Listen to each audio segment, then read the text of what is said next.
This is the Action Movie Guys podcast, bringing you action movie reviews from across the decades, plus box office numbers and insight like never before. And now, your hosts of the Action Movie Guys podcast, Alex and Nate. Welcome, everyone, to a brand new episode of the Action Movie Guys podcast, episode 327. We have made it to the fourth film in the Jack Ryan series. We're up to The Sum of All Fears from 2002. I'm your host, Alex Figueroa. My co-host is Nate from Netflix Reviews. All right, Nate. I mean, you said it last time. You saw it in the theater. So what did you think of it? Give the people your first reaction. Right. And you too, Evan, if you saw it in the theater or... Yeah, we're not even going to give him a special... Evan's here again. I'm here. He's been here so many weeks. Moving forward, we will just say Evan's here and he will just talk. I'm a squatter. I'm just here. Yes. He's essentially our third member currently. He's been the most guest, most amount of time. So Evan's here. Yes, I saw this in the theater in 2002, but I will let you guys know, in 2002, I was only 15 years old. So I did not like this movie. I saw it with my grandma. She took me to see it because there was missiles on the poster. And, she was the original action movie guy, my grandma. It was like all she wanted to watch was action movies. So she took me to see this. I was 15 and I remember hating it. This is my first time watching it since then. So it's been a good 21 years since I've seen it. Wow. Evan? Yeah, I saw it in the theater, of course. I was a year out of high school, so I was in college, and I remember enjoying it and my first time watching it. But how about this? I own it on DVD. I never upgraded to Blu-ray or anything else. Okay. My first time watch of this film is when they did the first pack of the Jack Ryan series without the Shadow Recruit. It was just the first 4 movies. On 4K? No, Blu-ray. I have this one with the 5, but on Blu-ray. No. Yeah. I got those like yours was like this. Wait. Yes, and this is 4 film pack. Yeah, okay. That's the first time I seen it, and that was the last time I seen it. And then I purchased the 4K upgraded because it had the new movie, and I was like, it makes sense. But that's the last time I seen this. But all right, so let's get right into the actual budget, and then we go to the critics and audience. So the budget for this movie was $68 million, which is really not. Yeah, that's what I was saying. It's really not bad of a budget for this type of movie, and it actually looks pretty good for that type of budget, right? Mm-hmm. Well, you know what? For a worldwide gross of $193 million, this was successful. Yeah. Successful movie. It didn't lose money. Nope. It didn't lose money. So It wasn't a blockbuster, which probably telling why there wasn't another one for a while, but it didn't lose money either. It probably went a little bit more. Plus with video at the time, you gotta remember, back when those DVD sales and stuff really did a lot more for movies. A moderate success. All right, Evan, what did you think of that, those numbers? I'm not surprised because at that time you also have these type of patriotic movies that kind of came out where you want to root for America after 9/11. So a lot of people were supporting this type of movies because of that. So I know a lot of people saw this movie that didn't know who Jack Ryan was, but it just had that feel good for America feeling that they went and supported it. Okay. All right, Nate. So what did the audience and the critics think of Sum of All Fears? Well, let me tell you about it. So far, this series or these movies have done very well. We've mentioned it. The first 2 had the double, it was like 81 and 81 and 74 and 74, whatever it was. Mm-hmm. The last movie did well, right? In the 80s and 70s again. And we've reached the breaking point because these are not good. This one, as far as the critic score, it has a 22% drop down to 59% for the critics. But the audience score, a 29% drop down to 49%. So audiences seem to dislike this even more than critics. The critics is like almost fresh, 59, but the audience score just under half. Oof. Not good, especially when you're talking, there's never been anything less than like a 74 for either rating for the first 3. Okay, well, that's very interesting. So let's get into it. Let's talk about it, because I think there's a lot of stuff I want to talk about this film. So let's get right into it. I mean, we're about to talk about it, and maybe they're totally wrong. They could be wrong. Oh, they could be right. They could be right. Yeah, so you know what? That is the sum of all fears that we have right now. Where can it go? Which way can we go? Critics or audience? All right, let's start it all off. Now we got a new actor playing Jack Ryan. Okay, we got Ben Affleck as another young Jack Ryan here. So we're gonna kick it off, Evan. Since you are analyst for this episode, what do you think of young Ben Affleck in the leading role as Jack Ryan? So first of all, if you go to look at the character himself, like Ben Affleck, if I was to put Alec Baldwin and Harrison Ford smashed together, Ben Affleck is what you're gonna get. I mean, I think he kind of looks that in-betweenness. And at the time, you have Ben Affleck able to kind of become that new. This is where Hollywood was trying to push him as this main Hollywood big shot star. I think we talked about that with what's his name from Stealth, where all of a sudden, like, hey, they got some mediocre success. Let's try to make them like big stars. And this is where I think Ben Affleck himself, I think, does well with what he got, but I don't think he's as good as the other two. He comes off as, I know he's supposed to be young in his job and stuff like this. And I had to call my friend because I thought this was a prequel. And this is not a prequel. This is a reboot. And I had no clue from advertising and any stuff. And I remember I go, this was supposed to be, Jack Ryan as a younger guy. It wasn't like, I thought it was a prequel. And I called my friend. He goes, it's not a prequel. I go, no, there's the timeline. It's not going to make sense at all. And I looked it up and it says reboot. So this was supposed to be a start of like, we were supposed to get another Ben Affleck kind of doing the Hunt for the Red October, like next movie and like redo some of these movies, but we didn't get that. So, but he just comes off a little like whiny. I know he's supposed to be young, but he's also whiny. And like, I think the script didn't know what to do with Jack Ryan. And then Ben Affleck didn't know what to do with the script. And I think it plays out in this movie. So it's not terrible, but it's not good. I went with the middle row. I went with a 3 out of my score. Nice. He's learning our lingo. I love it. All right, Nate. All right, Nate, what do you think of Ben Affleck as Jack Ryan? All right, so far, 3 movies in, I've given a 5, a 5, and a 5 to the lead character. I'll preface it with that. I think Evan really hit the nail on the head. I don't know what he knows, as far as I've never read these books, but I did like look on Wikipedia just to see, like what was the release order of the books. This sure wasn't the first book. So he should be old still, but they decided to change that, make him young. You know what I think? I don't think I like young Jack Ryan that much. I don't think I like it. I like a more seasoned Jack Ryan. Like this character to me feels like he should be a more seasoned person. Like I don't like that he's just like working in that little, it looks like he's working in a freaking newspaper room in the beginning with those other people on their little computers. Then you get Morgan Freeman, who's always great. I like Morgan Freeman in this just fine. And to be honest, John Clark by Liev Schreiber, he's a more interesting character in this movie. Yes. He has way less to do, but I'd rather watch him. I'm like, give me that guy. He seems cool. So Jack Ryan seems less cool in this movie. I don't think Affleck does a terrible job, but I agree. A little whiny. Does have moments, like when he speaks, whatever they were, Croatia or wherever, Chechnya. When he speaks the language, Russian, whatever. I like that part. He's like, you don't speak that language? Like, come on. I thought that was pretty good. And he has moments where he's with his brain when they're in the meeting and Morgan Freeman's talking, he's leaning over and he's like, no, I think blah, blah, blah. I like that kind of stuff. But in the action stuff, I never bought that he used to be a Marine or whatever. Whereas I did buy it with both, even with Alec Baldwin. You know what I mean? So it was a little different. I gave him a 3 too. I don't think it's horrible, but it's the least good version to me. All right, so this is where I was chopping at the bits to talk about. This is where I was chopping at the bits. Okay, I totally agree with both of you guys in terms of you guys the pick of this new Jack Ryan. You want to call it the reboot version? I'm gonna be honest, dude. I didn't like it. I did not like this version of Jack Ryan. I kind of agree with you. I do like the older version. It didn't have to be like, I'm not saying it had to be like a Harrison Ford version of Jack Ryan. No, I think he needed to be in his 30s to like 35 or 38, 39. Like 40. Yeah, just 40s or something. 40 in good shape. Yeah. That's how he should be. I did not like him in this movie at all. I agree with you guys. He was whiny. It's funny. Alec Baldwin's performance and Harrison Ford, and I know it's due to script writing because those are people knew about the character, so I can't put it much on Ben Affleck, but he's the one who's presenting him on the screen. I did not like the scene that he comes over from banging Kathy and all of a sudden he's about to go into this big meeting and he's like, oh, take off your jacket, take off your suit. And I was like, what? First of all, this dude knows where he's going, right? Like he knows he's going to meet the CIA and he's going to go there looking like me, like a bum.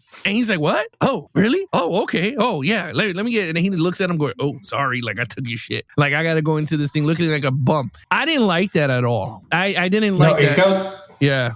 I was going to say it goes against anything he trains from the military. Yeah. Anyone from the military knows that you're coming dressed. Yeah. That's the thing. You come dressed for the job, and there's no way he's walking in with that. Yeah, like a bum. He's more of a tech in that way, where he's just dressing like normal. And I agree with you, Evan. He's more not by the book, but he's very precise. That's what I guess I'm trying to say. Yeah. Like when he wakes up, even when you see it on a TV show, he does his morning rowing on the lake of Washington, D.C. He's like rowing a freaking thing, doing his exercise, looks proper. Then he goes into the office in a tuxedo. Here, he just, we're going to do that. You know what? No, you're making a good point, and this is exactly why I feel like he didn't feel like he was ever in the military, this version of him. He doesn't. Mm-hmm. He's like kind of schlubby. Yeah. He's like a schlubby Like nerd. when he gets a gun? He looks horrible with a gun. His name? John Clark, he gets with the gun. He's like looking at it like it's foreign. Like, I don't use guns. I'm like going. Yeah. It's kind of weird. Yeah. I like some of the stuff I didn't like as much with that stuff. Anyway, I don't want to hold this back. I gave him a 2. I thought he was decent. And again, my scoring of 2s is different from the other viewers. Like my 2 is a decent, is not bad or nothing. It's just, I think that character is a 2, to be honest with you. So I was like, I didn't like it. I give you a 2. You kind of suck. Yeah, your 2 is you suck ass. Yeah.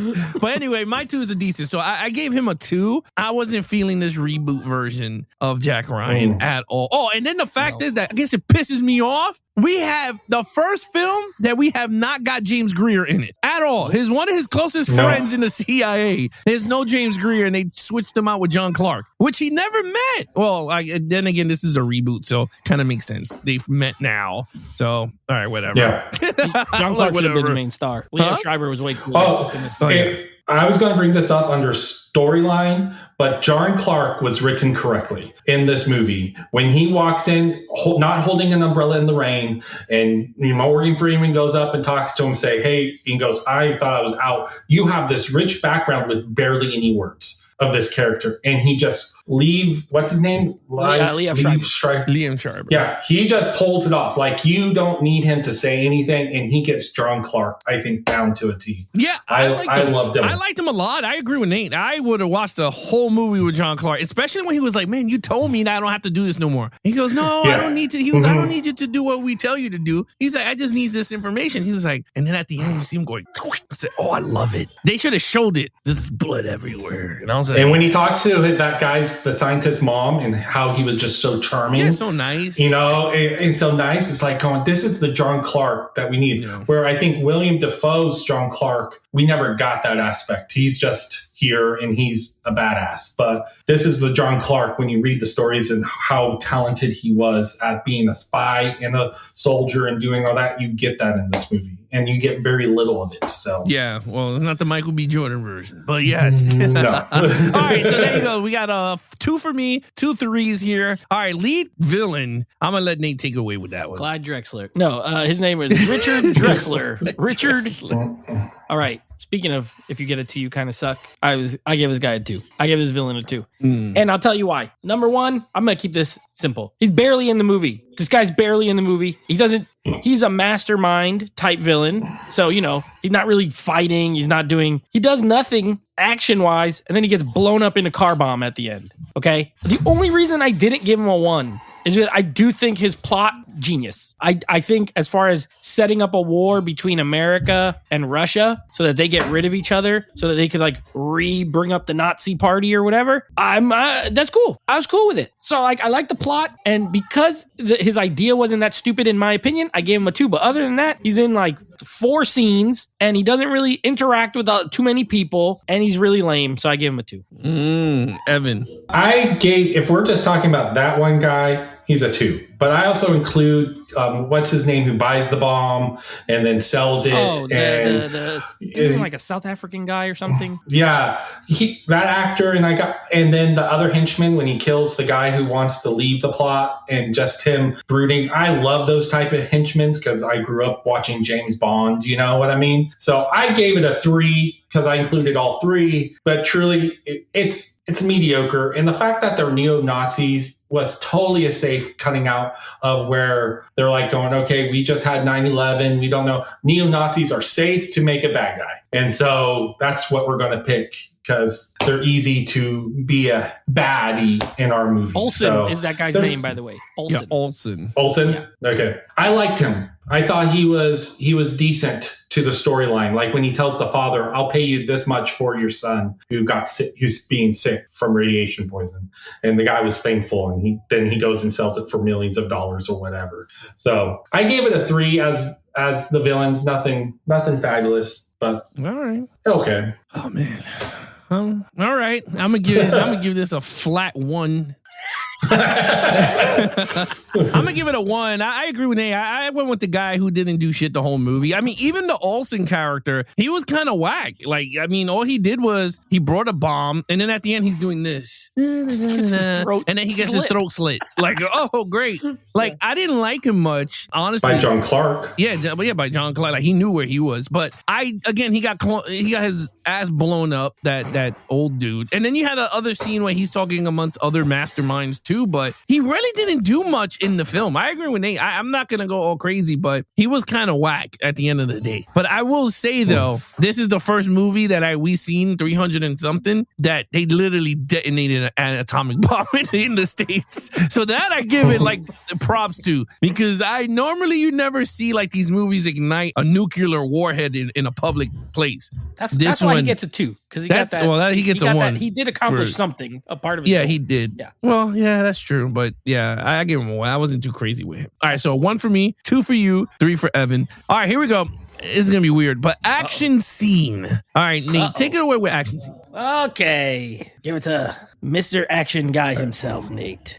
I think Alex is the other. Sorry, I was going to say, I know, but I think Alex summed it up with said action scene. Yes. He didn't say scenes. There's an explosion in this. There's a big explosion in this. A nuclear bomb goes off at a football game. This pissed me off because this is a sidebar.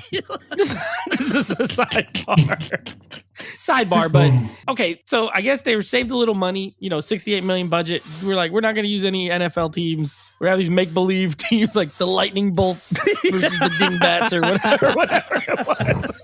The Lightning And they're in Baltimore, and this happened in Geostorm. I actually root for the Baltimore Ravens in real life, and their football stadium is not a dome. There's no dome stadium in Baltimore. So there's like little inaccuracies like, come on, at least just put an outside football stadium, whatever. So that was annoying. Number 2, the explosion's kind of cool. I wish they showed it, like, I don't know, more like in the stadium or something like that, but it's kind of just an aftermath. Like you see it blow up from afar. I do like when all those hospital workers get, like when Kathy gets blasted, that was awesome. She's just like chilling. Yeah. Boom, blasted. It is pretty cool. And then you get like the helicopter getting blown away, Morgan Freeman and the airplanes. Okay, it was cool. Other than that, you get a bunch of almost action scenes. Like John Clark is creeping around this thing, and I'm like, oh baby, here we go. We're gonna get a nice. Nope, no action. Ben Affleck comes up behind him. He's speaking. Give me your sneakers. I'm like, what? He robbed me of my action scene. He slits his throat. It's not very exciting. A car blows up at the end. I gave it a 2. It's not a lot of action, and the 2 is just for that nuclear blast because it was pretty well done. Mm-hmm. All right, Evan. I gave it a 1. As simple as that. I actually did not like the nuclear blast because if it was truly a nuclear blast, I think we would once again see more. No one talked about radiation poison. Maybe I think I heard it about the fallout, but it didn't really. No one cared. It seemed like they were all going to be fine. Whoever survived. Yeah. So it doesn't have a great big impact. Like none of the action has an impact on this story at all. Jack Ryan is a guy who looks lost and clueless in this whole movie when it comes to action. Like I truly gets when John Clark throws him a gun and the look he gives, like, why are you throwing me a gun? Like, and then when he finally walks away, he does like, oh, I know how to use it thing, but it was so lame. I didn't like it at all. What's this? Yeah, look, when it comes to action, I'm gonna be really honest with you boys. I gave this sucker a 1. Okay. It's really, and I agree with Evan on this one. It was lame. Like the bomb explosion. Look, for my thing is, I like to see visually the bomb go off. They didn't show you the bomb go off. All you saw was like Nate said, the after effects of the remnants of it. Like you see Kathy about to walk to the window, it's like boom, the windows blast, or and then you get to see all the what's it called, the force, like the second wave winds and all that crap, like what it produces, the aftershock, or the shockwave. Yeah, the aftershock. Yeah, that stuff. You get to see more of that than the actual bombing going off. And I was like, yo, this is kind of lame. Like, and the thing is, and I told my wife, I said, this is how bullshit this is. The president is in the building, right? And he's like, first, this scene gets me so mad. Now I understand why I didn't go back to see it. He goes, his phone is going off in the stadium. Morgan Freeman's like, what? And he's like, Baltimore! And I was like, what? Yeah, and he's like, what are you saying? He said the bomb came off the shipment in Baltimore. And he was like, what? And also he looks at the scoreboard and it's like, Baltimore. And then he was like, and then he gets up all slow motion and he's like, we got to get out of here. And then he's calling for a helicopter. And I was just so dumb. Then they peel off. Right? And I was like, oh, wow, they're going to peel off. And this dude was like 100 miles away from that stadium when the bomb went off. And I'm like, how is this even possible? He should have been like in the middle of that explosion. And especially during like traffic. You can't tell me Baltimore don't have traffic coming out of that stadium. Like, I mean, regardless if it's the president, you're still going to hit traffic. No. To my knowledge, they would have a clear freeway because the vice president was just up in Sacramento where I live, and literally they closed down the whole freeway. Yeah, but he's at a football game. You can't close a whole lane while he's sitting down they do, but at they a get football. private. They do. They put out the cop car. Yeah, but I mean, in that situation, I don't know. I just felt like that scene was way weird. Like he just ended up in a field of dirt, and then it just flipped over, and I was just like, wow. I was like, that stadium was like all the way that way, and he ends up driving this way. Like I was just like, he had Speed Racer as a driver. How the heck did Morgan Freeman die? But Ben Affleck was in a helicopter and crashed and flipped over and rolled over, and he lived. He's fine. Yeah, because you needed James Greer in the second one. That's the only thing, because Morgan Freeman was not James Greer, and that's the only, you have to kill him off. Yeah. And I don't know why they didn't make him James Greer, because he's literally almost the same character as James Earl Jones played. And I'm like going, how is this guy not James Greer? He was perfect too. He would have been perfect as James Greer. Yeah. I liked him. Anyway, that scene irked me. And I agree. That other scene in the whatever the hell they was looking at for the bomb, that another dumb scene. I was just like, oh my God. He's like, yeah, I didn't like it. I wasn't too crazy. I gave it a 1. I wasn't, All right, storyline. Evan, take away storyline. I'm having a hard time. It's a 2. It's a 2. I'm just going to say it's there. It's a 2. The storyline is so confusing. And if you think about it as a movie, kind of here, these neo-Nazis want this bomb that they've been looking for and the perfect planning. But how long have they been planning? Like you have way more questions, and then they're trying to blame it on the Russians. And I just don't feel they ever bring it overall. Like they almost get you to go, I like the idea, I understand where you're going, but you don't know how it all connects by the end of the movie. Like, you know what I mean? Because I think they had to change it with the neo-Nazis instead of just making them a Russian, say I'm a Russian acting outside of the Russian authority or whatever government, and I'm trying to do this and start this war so I can make tons of money. So I think we don't get enough questions for the overall plot of why we're doing it. And I also don't think we get enough Jack Ryan and why, besides he's a guy I wrote a paper on again. Like we've seen that. Like, oh, this is Jack Ryan. Like he's here. Like it doesn't fit. It just doesn't flow as well as the other movies we've watched of Jack Ryan. So I gave it a 2. Neat. Well said. There's a couple of elements that I do like in this story, honestly. Again, I like the villains' overall kind of plot. I do like the stuff with the 2 presidents, with James Cromwell and Syrian Hines. You know, like I think the third act of this movie is probably the best part of it. And even with that, it's just okay, honestly. But I like them going back and forth and you know, they blow up the I forgot. See, that action gets it too, because they blew up that ship in the sea also, that warship or whatever. So there's a couple more explosions there, but yeah, not a lot. But I did like that sort of like little back and forth. But other than that, I agree with Evan. It is like it's a little confusing at times. There's a lot of characters in this, but like they're ultimately like inconsequential. You know what I mean? They almost introduce, especially a lot of the U.S. like the government guys. You remember in the last movie where the Henry Czerny's character, he's like, you know, we're gonna do the secret war, and like they matter. Here, it seems like they're gonna have these other like Secretary of Defense or whatever but no, they just don't really matter. They don't really do anything. And then the two presidents are like, yeah, you know what? I'm gonna believe this guy, and we'll wrap it up here. So overall, I gave it a 2. It's pretty weak. It's not like god awful, but it's not that good. Yeah, I mean, I'm gonna keep it short and sweet. I agree with you guys. I gave it a 2. I thought it was boring at times. I was sitting there and I was like, man, this thing is lengthy. I agree with Evan. I was lost halfway through the movie myself. I was like, what the hell are we even watching? Like, the story wasn't even engaging. At least the first 3 movies, you were into the film. You're like, holy crap, is Jack Ryan gonna save the guys that were left behind in the third movie? You know, what's gonna happen in the second movie? He's gonna get his revenge. And then what's gonna happen with the submarine in the first movie? This movie, I didn't know what the hell I was watching. I was like, okay, so we're gonna go to war because I don't know, like you set off a nuclear warhead, United States is gonna bomb whoever the hell they think did it. Like, they're not gonna take forever to wait because Jack Ryan said not to. Like, and that's what I felt like the plot was it was like uninspiring, because I'm like, in reality, the president from the United States will bomb Russia if a nuclear went off and they thought it was them. At the end of the day, if they think it's them, they're gonna bomb the shit out of them regardless. They're not gonna wait like 5 days to retaliate. It's like, wait a minute. We killed millions of dudes? Hell freaking no. We're retaliating right now. And I felt like the storyline was not plausible. The only thing that was awesome was Kathy Ryan. Oh, Lord almighty. She is hot. Out of all of you, she was gorgeous. I was like, wow, she was really gorgeous.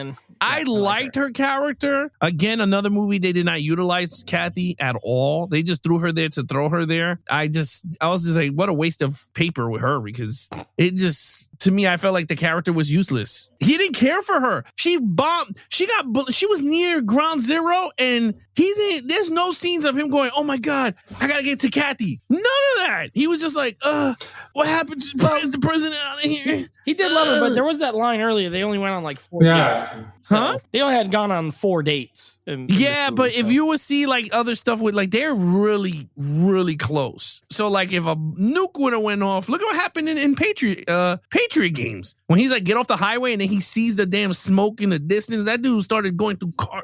He was like, just for comparison, they are married and with kids. I was gonna say, they went out 4 times. They probably but I bet even in the books when they're younger, I think they were really, really in love. Like, Jack Ryan gets hyper focused, and so he does forget, and that's part of the reason why his wife wants him to retire from the CIA. See, because he gets so focused on what he's doing. And get her. Well, if she looked that fine, I'm like, yo, what's up, okay? Where's my Kathy? That's why we don't have you working with the CIA. Damn right. I'm like, oh my God, yeah, exactly. We don't get blown up because he'd be worried about Kathy. Oh my God, Kathy. No, my Kathy. Where's my Kathy? Where's my Kathy? I'm not getting out here until my Kathy's on the plane. Oh my God. But yeah, okay. So I gave it like I said, I wasn't too crazy with the storyline. Give it a 2. You guys gave it a 2. All right, let's get to overall. What's your overall? Well, you said something that I saved for this section. Oh. And that is that this movie is really boring. This is a really boring movie. And this is why I didn't like it when I was 15. And that's why I didn't like it now. It is boring. Like I said, the third act, I like the little back and forth. I'll say it's decent. Other than that, it is so boring. And I looked up this director because I was like, let me see what else this guy directed. And there's one movie that really... there's one movie that really summarizes this movie. Okay, he directed a Kevin Costner classic, an actual classic called Field of Dreams. And Field of Dreams is a great film, but one thing you wouldn't say it is exciting. It's not an exciting movie. It's long. It's slow paced. It's leisurely, and those are not things that I want with my CIA political thrillers. You know what I mean? I don't want leisurely paced old guys, and that's what you get in this movie. It is very boring. Again, John Clark, cool character, could have been if they just showed him do action scenes, like even if they just did him do the action scenes and that's it could have been better. But no, again, he doesn't even do it. So I gave it a 2 overall. It is well made. You know what I mean? Like it is well directed. It's good cast, good acting. So I can't say 1. It's not garbage, but as this franchise, it's definitely the worst one so far, and it's boring. So I gave it a 2. All right, Evan, what you got? So I actually like this director on his other stuff. So he did Miracle. I've watched Miracle many times, as we were talking about. It's about the U.S. hockey team beating Russia, and I think that's kind of how he gets this movie, because you're like, he's patriotic. 2000 and 9/11 happened, and all like get this guy. He knows how to set that tone. You got him mixed up. Didn't he? The guy who did Miracle did our next movie. Oh, he did our next movie? Yeah. Oh, shoot. Then I don't like this guy. What did this guy do? Fill the drinks or something? I thought it was Miracle. Oh, shoot.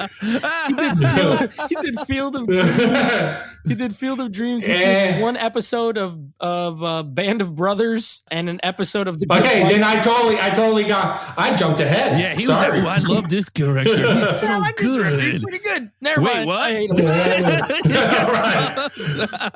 Well, I like Field of Dreams. I think Field of Dreams. Ben Affleck was supposedly on the first day of shooting was nice working with you again with this director, because him and Matt Damon were extras in the stadium while filming. Oh, okay. So he made that. So they showed up and was in that movie. You could see him supposedly. I'm going to be honest. You're automatically almost always going to get a point just because you say Jack Ryan. That's how much I love the character. But this movie sucks. All the American politicians, the president, and everyone, they are so stereotypical. And they have some of the worst lines. I could have watched all the political dramas on TV that had better lines than this. And that opening scene with them doing the drill and then they look at each other and smile because he has to go. What a lame. I hated that. It's like going, he wouldn't have taken the phone call. And we already knew it was so bad. And then the fake, and you got every known kind of secondary actor ever in that time period in this movie playing these things, and they're all overacting. I gave it a 2, and it's really a 1, but it gets a bonus point because it has Jack Ryan in it. So there you go. Yeah, look, I'm not going to hold this up. I gave it a 2. I thought it was a boring movie. At the end of the film, I was like, yo, this is the reason why I didn't go back and watch it. I didn't like it at all. All I remember was the nuclear bomb going off, and I was like, oh, that was cool. Other than that, I was like, this movie stinks. I didn't like the fact that they didn't give you an indication, even on that poster, that this was a Jack Ryan movie. It would look like just a generic action movie coming out. They didn't give you a little subler going, Jack is back. It's so corny line or something I would have went with. But yeah, I don't like this reboot, and I'm happy they didn't continue on with the franchise with this version of Jack Ryan. It was lame. So give it a 2 across the board. All right, guys, what is your total points going across the board? Evan. 11. Whoa. That's low. 11. All right. Nate, what's your total point? 11 also. Whoa. Okay. Well, I'm an 8. Single digits. I'm a single digit guy this week. I'm at an 8. Those are rare these days, single digits. That's rare. And it kind of saddens me because I did enjoy the first 3 a lot, like the films. Mm-hmm. But you know what? We're gonna have to have a clunker in one of these damn movies. So Ben Affleck got the short end of the stick in this one. All right, Nate, what is coming up next on the podcast? Well, let me tell you about it. So next episode, Evan will be back, as we mentioned, and we will be doing the final movie in our Cops and Robbers month, and that's going to be Pride and Glory with Edward Norton and Colin Farrell. And then next week, we're wrapping up our Jack Ryan series with Jack Ryan, Shadow Recruit. Upon my research, I discovered this is not based on any book. It's just make-believe, I think. I think it's just made up with the character. So we're going to be doing the make-believe Jack Ryan and Pride and Glory. Those are our next 2 episodes. All right. Then, Evan, thank you so much for joining us again this week. Thank you. All right. You guys want to follow us in our social media accounts, please follow Nate over on Instagram. That is our home of our live streams now. We're going to be back live streaming this week, Monday at 9 p.m. Eastern at Netflix Reviews Instagram page. After that, the following week, he's with his friends doing his live stream. They're also on his Instagram at Netflix Reviews. Check out the podcast with him and his friends, Netflix Movie Reviews. Anything action movie guys, head over to Instagram at Geeks and Flicks for anything action movie guys, or head over to our official website, www.geeksandflicks.com. Other than that, I'm your host, Alex Figueroa. My co-host is Nate from Netflix Reviews. Be awesome to each other and geek out.